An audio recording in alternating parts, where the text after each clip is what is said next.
一休みしよっか。スマホのバイブもオフにしよう。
一休みしよっか。スマホのバイブもオフにしよう。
今はコメントを見てたんだ。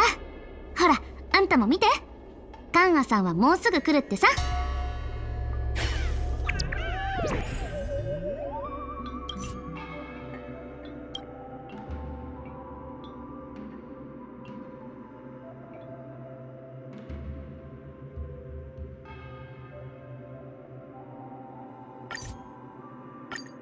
みんないる。実はフォフォに報告を入れるはずだったメーサたちから今日はフォフォの姿が見えないって連絡があったの。正直に言って私はフォフォがどこに行ったのか見当もつかない。でもみんなで集まれば手がかりを整理することくらいはできると思って。あなたたちは彼女のそばにいたよね。昨日フォフォに何か変わった様子はなかった？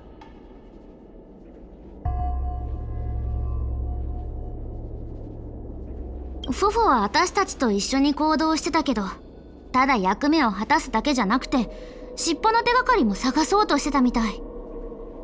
そうだ、今日フォフォが尻尾の手がかりを見つけたって可能性はないかな。そうだとしたら彼女の性格的に絶対尻尾を探しに行くと思うの。でもフォフォはあなたたちにも私にも会いに来てない。これは普通じゃないと思う。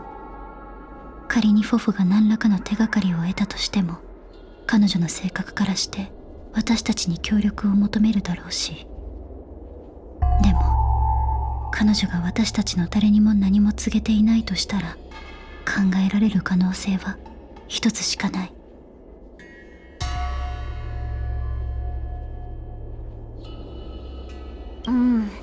もしかしたら誰かが尻尾の情報で彼女を騙して一人で来るようにとか言ったのかも。誘拐犯が使いそうな手だね。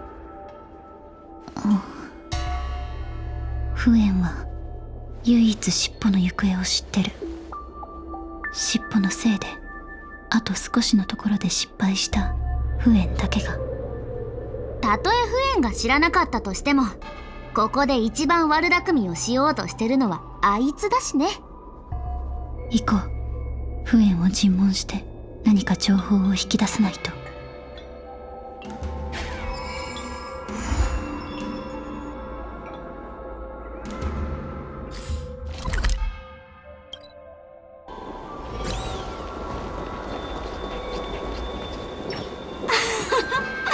虫がすごい勢いで飛んできた。ブーンブーン。何か聞きたいことがあるなら好きに聞いて。フォフォがいなくなったの。あんた絶対なんか知ってるでしょ。自分たちの協力がうまくいかなくて仲間が離れたことにすら気づかなかったのに、なんで私の手を煩わせに来るかな。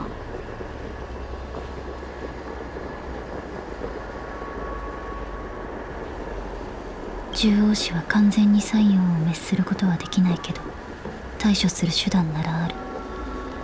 その手段とやらが何かは知ってるけどね。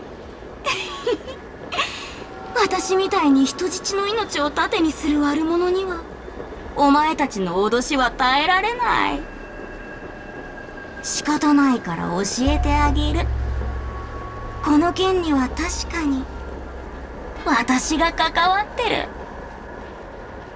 やっぱりお前たちが知らない間にあのおちびさんは尻尾がどこに行ったか知ってるかって聞きに来たの。少しだけ手がかりを教えてやったらあっという間に答えにたどり着いたみたい。まあ結局いくら探しても何も見つからなかったみたいで、何度も私に頼みに来てたけど、あの恐怖をこらえて質問しようとする顔ときたら死ぬほど笑えたな。最後は面倒になって、尻尾は私みたいにバラバラになって何も覚えてない火種になっちゃったって言ったんだ。そしたらびっくりしすぎて顔面蒼白になってた。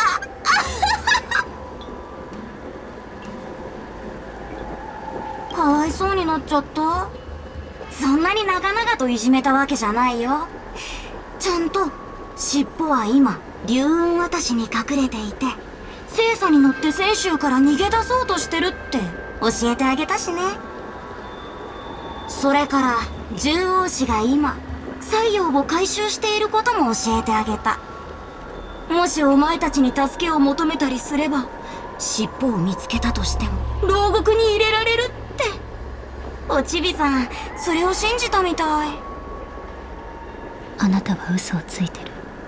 尻尾が一体どこに行ったのか、あなたにわかるはずがない。他人の意見を聞き入れるってことを知らないの？どっちにしろ龍雲渡しでは私の同族がおちびさんを待ってるけどね。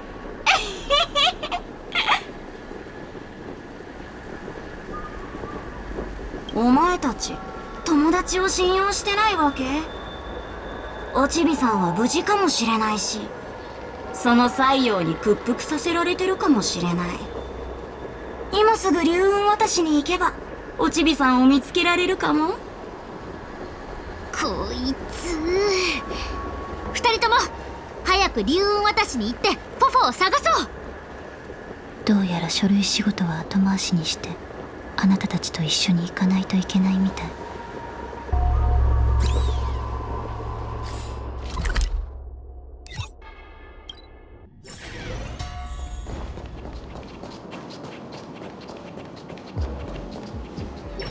フォフォ、フォフォ、どうしよう。すぐに探偵士の人を呼んでくる。落ち着いて、私が見てみるから。反応がない。もしかしたら西洋に意識を奪われたのかも。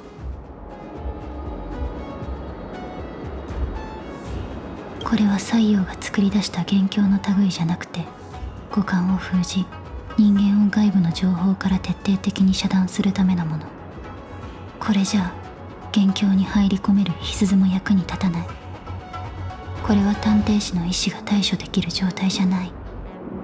私はフォフォを獣王子に連れ帰って、何か方法はないか探してみる。それから怪異大事隊の任務は当分中止する。でも今は状況が変わったの。反岸の協力がなければみんなを危険にさらすことになる。それは隊を立ち上げた当初の目的から離れてしまう。でもカーンさん、今回の任務は私たちの友達を助けることだよ。みんなの焦る気持ちはわかる。でも今は獣王子に任せて。私たちには西洋を引っ張り出す方法があるから。カーンさん、正直に答えて。本当に獣王子には方法があるの？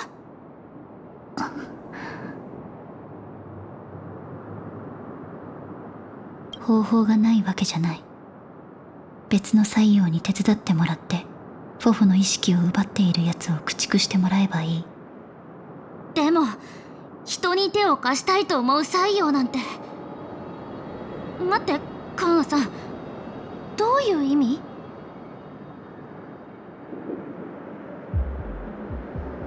実は尻尾は私がここに収容してるの。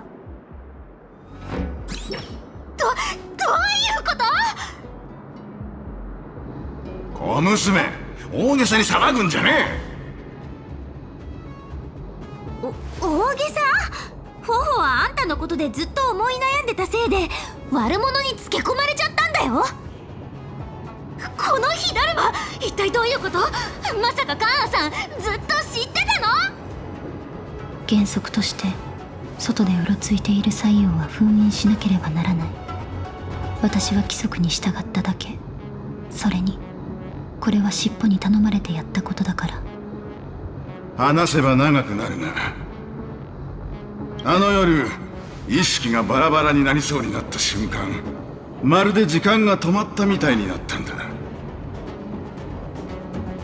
俺様は自分が両舷から別れ、あてもなくさまよってるところを見た。そして小娘に拾われるところを見た。それから俺はあっという間に獣王氏の反乱によって尻尾に封印されちまった。人間でいうところの開口変象ってやつか。西洋がこんな体験をするなんざ聞いたこともねえ。逃げ出したからには体を変えて自由を満喫しようと思ってたんだが、そこで運よく私に出会った。運悪くこの鬼女じゃなくて反乱と出会っちまったんだ。俺様がそばにいた時、あの泣き虫は俺様を毛嫌いして、いつもどんだけ迷惑をかけられてるとか、今の生活がどんだけ嫌とか、そういう小言ばっか言ってやがった。俺様みたいな強い上司を大事にしねえで、いなくなった途端大泣きして後悔しても意味がねえ。俺様はあいつの泣き声を聞きてえんだ。だから思い切ってこの鬼女じゃなくて反乱にひょうたんの中に入れてもらったってわけだ。あなたの願いは叶った。今また自由になれる機会をあげる。もちろんあなたが好き勝手するのを放っておくわけじゃない。全てを元通りにするの。いい？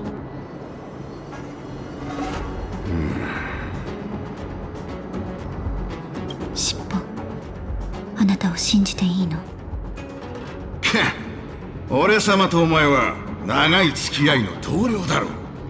安心して俺様に任せやがれ。つまり俺様があの泣き虫に取り付いて別の目障りな奴を食っちまえばいいんだな。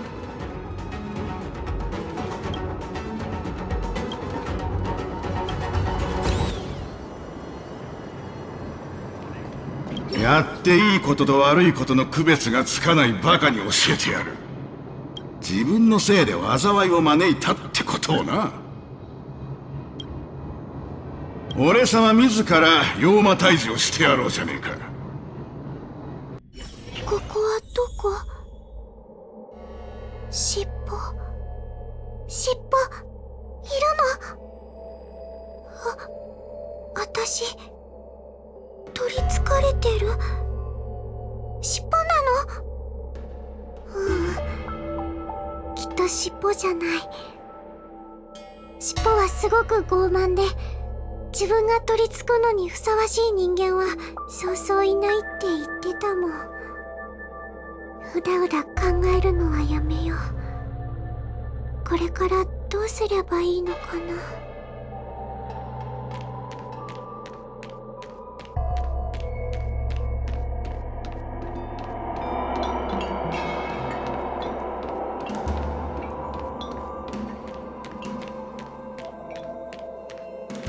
お母さん？これは幻覚？お母さん、なんでここにいるの？すごく会いたかった。こっちに来ないで。あなたはフォフォじゃない。私の娘なんかじゃない。あなたにはあの汚らわしいものがついてる。こっちに近づかないでちょうだい。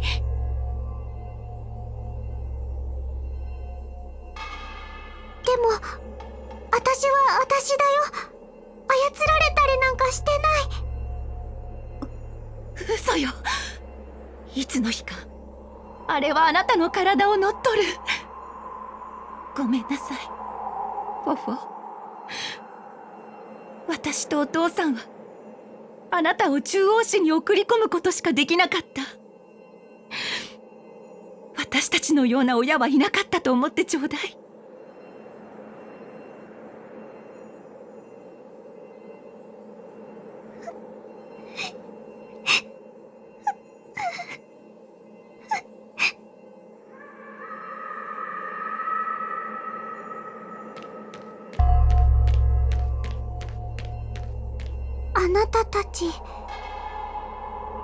たちのことは覚えてる。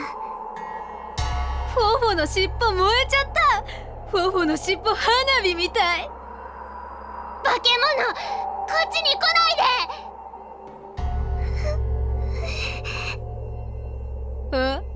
かわいそうなふりか。そういうやつが一番嫌いなんだよ。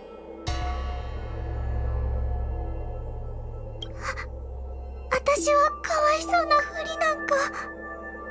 そうだよな。かわいそうなふりじゃないもんな。だってお前の親、お前を捨てたんだろ。本当にかわいそうなやつだな。化け物とは話さないもんね。早く行こう。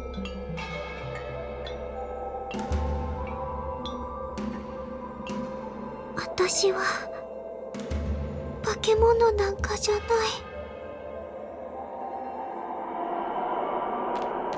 私どうすればいいの？尻尾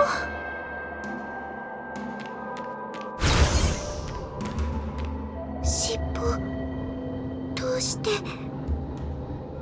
てここに？あなたはとっくに。分かってる。今回私から離れちゃうのは尻尾なんだ。はあ？みんな私から離れてく。一体どうすればいいの？もう一人ぼっちは嫌だ。俺様は離れてねえだろ。もう何も聞きたくない。尻尾、あなたがいなくなるところなんて見たくない。お前本当に反乱か？それは西洋がお前の気持ちをかき乱してるだけだろ。シャキッとしやがれ。西洋の思い通りになるんじゃねみんな離れていっちゃう。みんな離れていっちゃう？簡単な話だ。俺様が全員連れ戻してやる。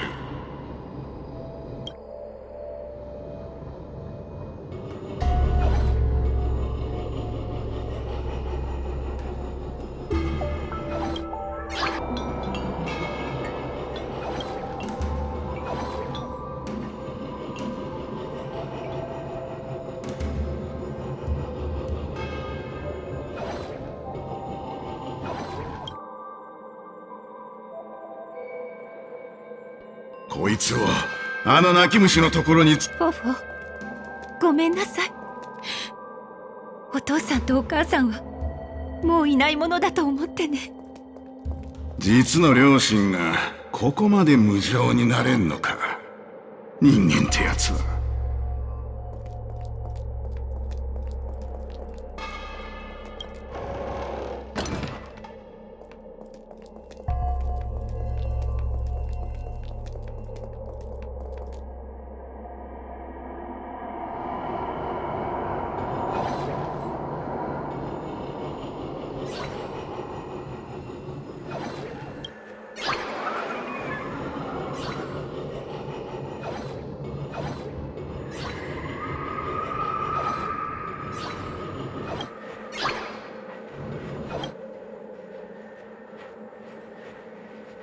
こいつをあの泣き虫のところに連れてってやらねえと。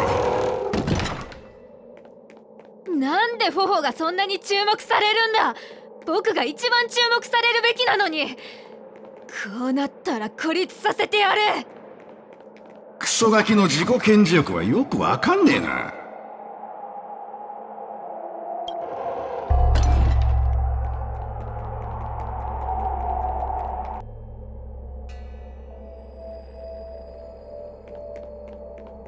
あの尻尾すごい怖い。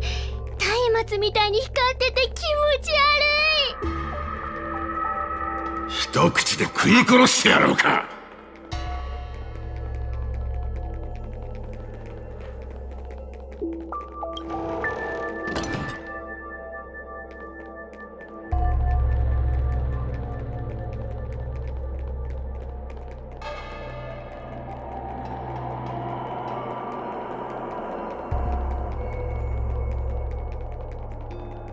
おい、見やがれ。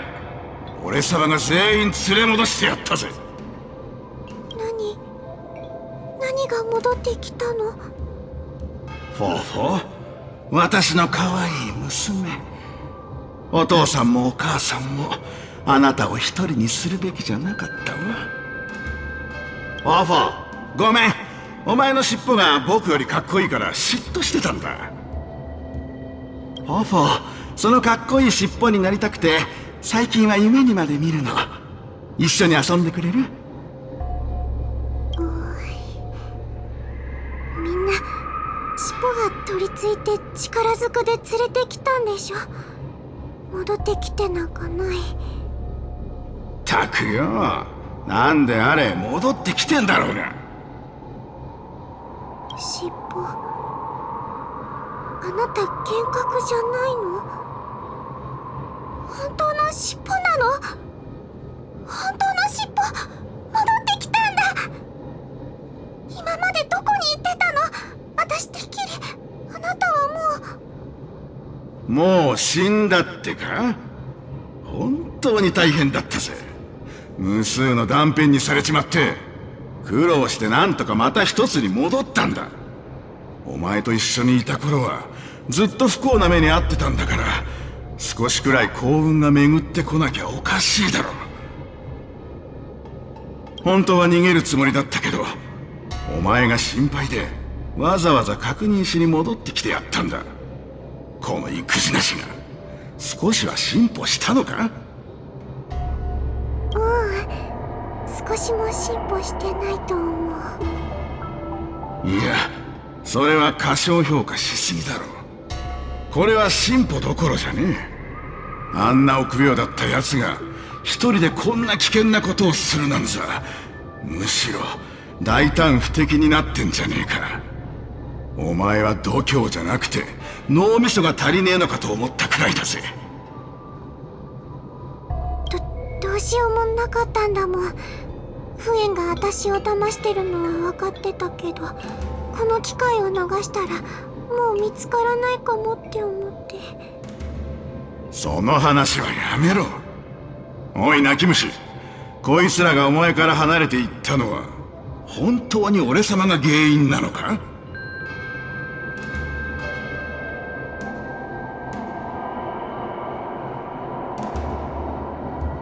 少なくとも今尻尾は戻ってきてくれた。だからもう十分。お前がそう言うなら俺様も気にしねえからな。はあ、また大騒ぎを起こしたりしないようにやっぱり俺様が見といてやんねえと。そうだ、まだ面倒事が残ってたな。こそこそ隠れてる際よ、今すぐ出てきやがれ。逃げられると思ってんじゃねえぞ。目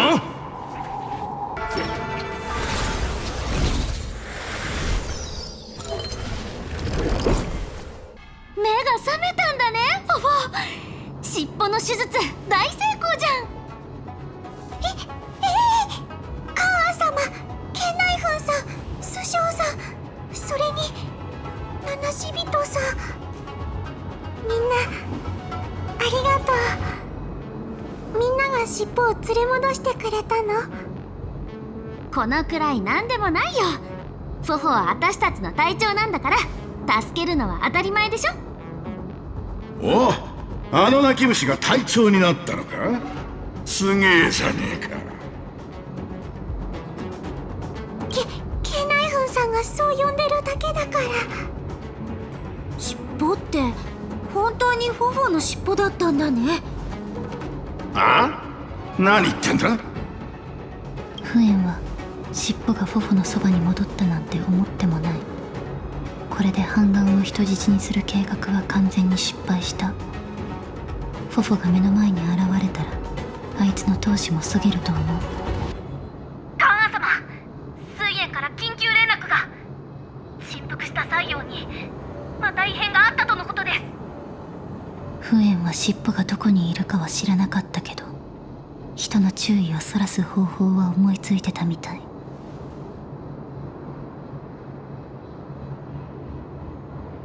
不縁は無鉄砲に見えて実際は狡猾なやつだった。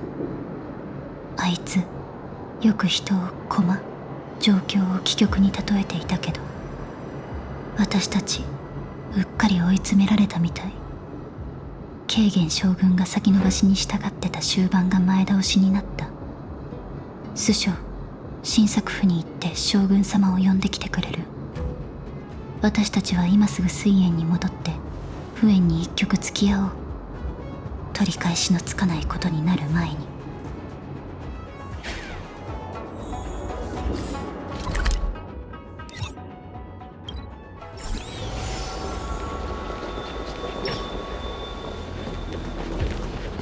あれ、ノロマナ重帽子のハンガーやっと来たんだ。おやおや、これは尻尾様、また番犬に戻ったんだね。おめでとう。残念だけど前回の教訓を得てお前を私の計画に組み込むことはやめたの。両元の最も強い断片でも余計な感情を持っちゃったらただのゴミでしかないからね。誰がゴミだって？中央市の陣がある以上、西洋は水燕から離れることはできない。あなたが得策だと思ってる一手は追い詰められた獣の悪あがきに過ぎないと思うけど。私はここを離れようなんて思ったことないけど、航路の中から目覚め水燕に来た目的はただ一つ。ラフの将軍と戦うこと。お前たちの将軍は官兵の刑が好きみたいだから、それに合わせてお前たちのために計画を立て西洋をここに集めさせ私の力にしたってわけ。お前たちのおかげで私は水燕に集められた西洋の力を吸収することができた。これで準備は整った。あとは将軍が来るのを待つだけ。その前に約束通りお前たち増票を皆殺しにしてやる。何回倒しても元に戻っちゃう。尻尾どうすればいいの？安心しろ。西洋には形がないが形あるものに倒せないわけじゃねえ。不縁は無理してるだけだ。一度でも自分が精神的に負けたと思えばどんなに強い西洋でもまた集約するのは難しい。それって両元と将軍の戦いの時と同じように西洋が負ける定めを意識すれば形も崩れるってこと？そうだ。今あいつを本当の意味で潰せるのは一人しかいねえ。やっと来たんだ、ラフの将軍。ようやく私と対局する気になった？本営までたどり着けたら当時の戦いを再開する。一度言ったことは必ず守ろう。ただ前に言ったように東行と両元、当時交戦した双方の力は互角だった。しかしこの対局においては最初から公平ではない。私の実力は君よりもずっと上だからな。規則厳守も互角も騎士がよく見る幻覚だ。私が終盤の戦い方を教えてあげよう。人間の勝敗は私にとって無意味。私たちには私たちの規則がある。いや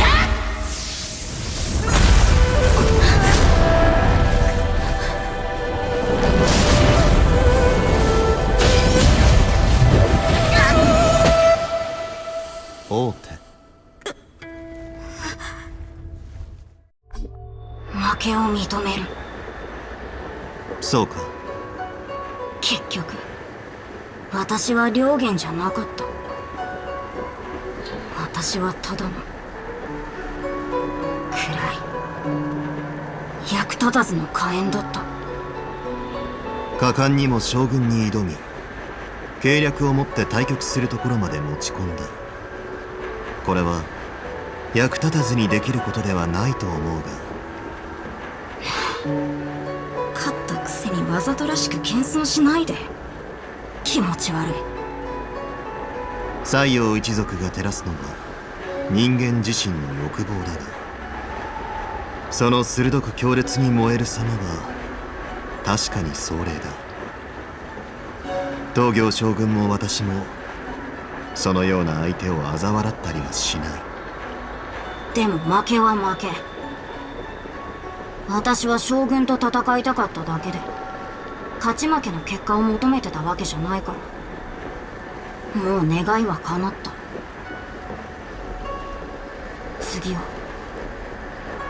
次に君を待っているのは永遠の懲罰だ。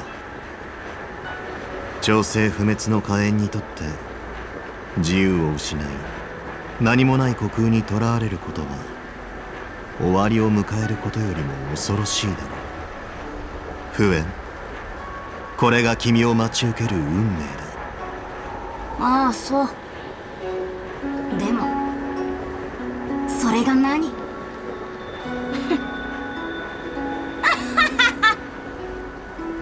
山々はいつか崩れ、海はいつか枯れる。太陽は待ち続ける。再び自由を取り戻せる日を。その日は必ず訪れる。泉州の将軍が存在する限り、私は泉州の将軍と戦い続ける。星が消えるその日までね。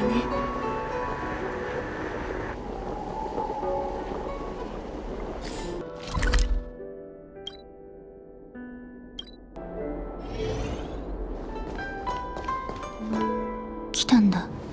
さっきフォフォのために尻尾の封印を書き直したの。次は不縁のことを処理するつもり。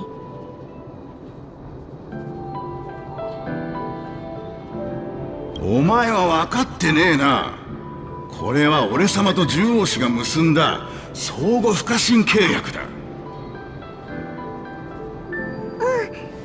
獣王氏の戒律でもやっぱり西洋の尻尾は暗眼の管理下にあるべきだって。だから尻尾のことは私に任せて。どっちが管理される側かはまだ分かんねえけどな。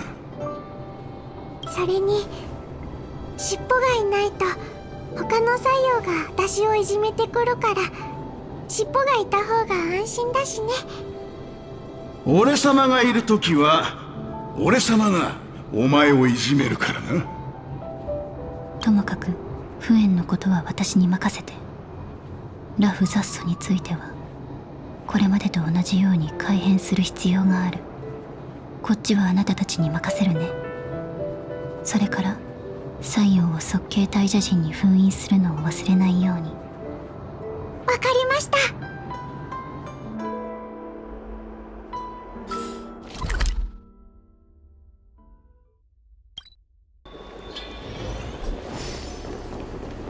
水炎っていつからこんな風に。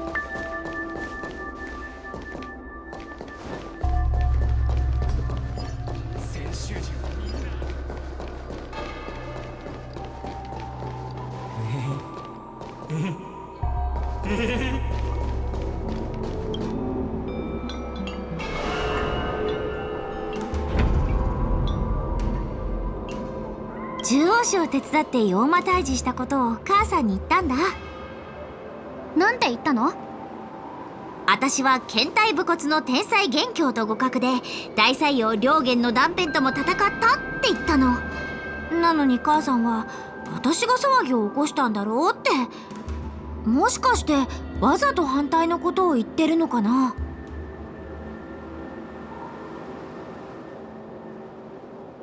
私の母さんと似たようなことを言うんだね。スーちゃんはすごいよ。寝てようと起きてようとラフで我らがスーちゃんより頼りになる人はいない。あ、そうだ、ラフ・ザストに今回のネタをどうやって書けばいいか一緒に考えてくれない？今回は大ニュースだから、フォロワー数の増加もこの記事にかかってるんだ。ケイちゃんってフォロワー数を増やすことしか頭にないんだね。これが職業意識ってやつなの。この前と同じで今回もあんたに任せたからね、リスナー。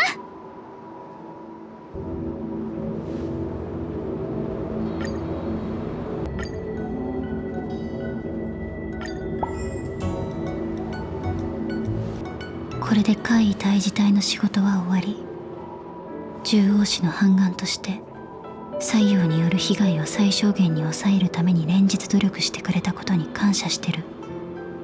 取り逃がした西洋もいるかもしれないけど、大した問題じゃない。もし取り逃した西洋がいたら、それも私たちに任せて。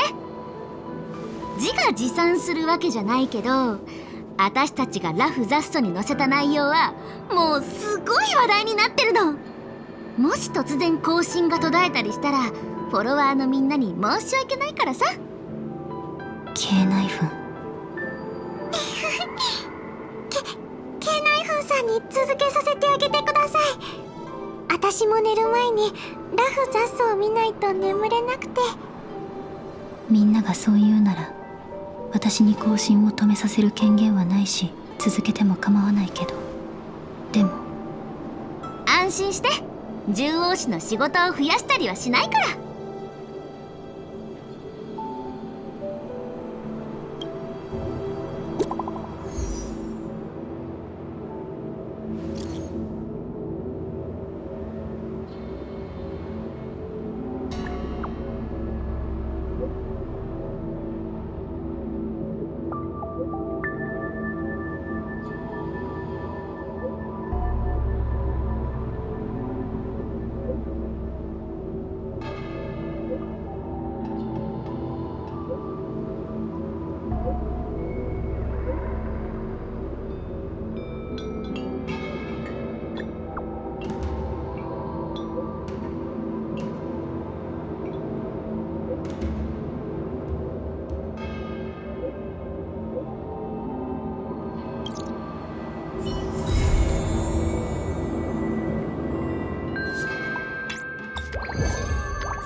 う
水炎っていつからこんな。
水炎っていつから？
一休みしよっか。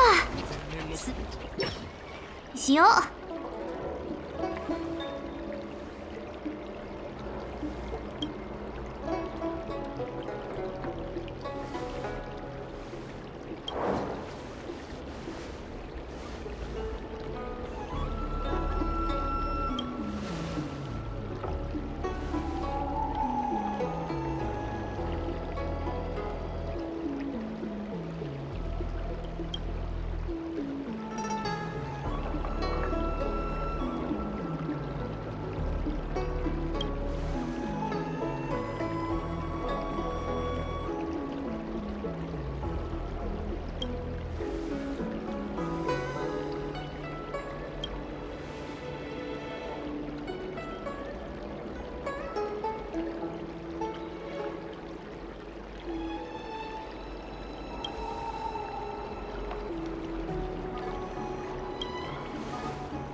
も枯れていた木が